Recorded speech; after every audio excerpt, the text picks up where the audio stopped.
ఉగాది పండుగ. పట్నం పోయిన దోస్తులందరూ ఊళ్ళోకి వస్తారు. ఊళ్ళోకి వచ్చిన అరే పట్నం నుండి వచ్చినారా, ఎప్పుడు కలుద్దాం, మంది ఎప్పుడు తప్పుతాడు అని అడుగుతారు. కలుద్దాం లేరా అని చెప్తారు. సాయంత్రం కలుస్తాడు, మంది ఆపుతాడు. మళ్ళా మరొక రోజు కూడా మంది ఆపుతాడు.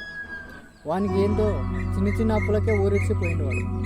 ఎందుకంటే వాడు చిన్న ఈఎంఐలు కట్టక, రూమ్ రెంట్ వెళ్ళక, కనీసం వానికి జీతం చేస్తే వానికి జీతంకి సరైన టైంకి ఇవ్వక పండుగకు వచ్చేటప్పుడు ఇంత అప్పు చేసుకొని వచ్చింటాడు. లేక పని దొరకక వాడు ఏదో ఇంత ఇబ్బందులు పడుతుంటాడు. కానీ దోస్తు అడిగితే మాత్రం అరే హైదరాబాద్కి వెళ్ళి వచ్చినవరా మందాపురా అంటే వాడు దాపుతాడు. మళ్ళా మడత రోజు దాపుతాడు. అరే మీకేమైందిరా, ఊళ్ళే ఉన్నారు, ఉన్న దాంట్లో తింటున్నారు.